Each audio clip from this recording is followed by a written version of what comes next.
아파트 분양 사업장의 중도금 집단 대출이 갈수록 어려워지고 있습니다. 은행권에선 분양단지 계약률이 80에서 90%에 미달할 경우 대출을 거부하고 있는 분위기 때문인데요. 작년 말부터 분양한 단지들은 올 하반기 1차 중도금을 납부해야 하는 만큼 시행사뿐 아니라 분양 계약자들도 발등에 불이 떨어지게 됐습니다. 정창신 기자입니다. 하반기 중도금 집단 대출에 비상이 걸릴 것이란 전망이 나왔습니다. 최근 은행권에선 분양단지의 계약률이 최대 90%에 미치지 못할 경우 집단대출 협약을 거부하고 있기 때문입니다.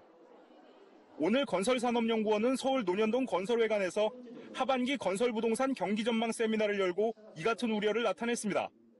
계약률 자체가 90% 이상일 때 협약이 이루어지는 형태로 이루어지고 있습니다. 전년 하반기에 나왔던 물건 중에 일부 계약률이 떨어지는 물건에 있어서는 중도금 협약에 어려움을 겪을 가능성도 상당히 크다고 보여집니다. 보통 분양시장에선 계약 후 6에서 8개월가량 뒤에 1차 중도금 납부가 시작됩니다. 작년 11월 이후 분양한 단지들은 오는 7월부터 중도금을 내야 한다는 뜻입니다.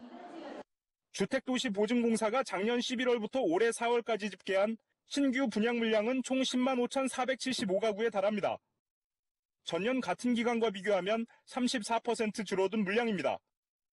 실제로 분양 현장의 중도금 대출은 쉽지 않은 모습입니다.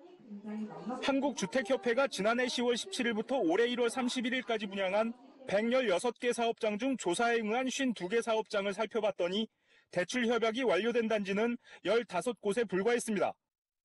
대출 거부 3곳, 협의 중인 단지가 34곳입니다. 집단대출은 시행사나 건설사에서 금융권과 협약을 맺어 분양자에게 대출을 해주는 만큼 개인 신용대출보다 금리가 저렴합니다.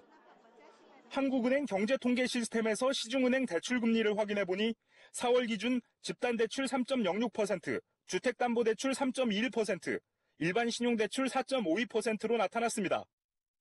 집단대출을 받지 못하고 신용대출로 중도금을 해결할 경우 이자 부담이 커지는 겁니다. 정부는 이달 분양권 전매 금지를 확대하는 등 부동산 규제를 했고 다음 달 가계부채 대책을 내놓을 예정입니다.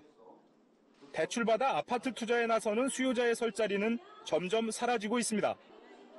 서울경제TV 정창신입니다.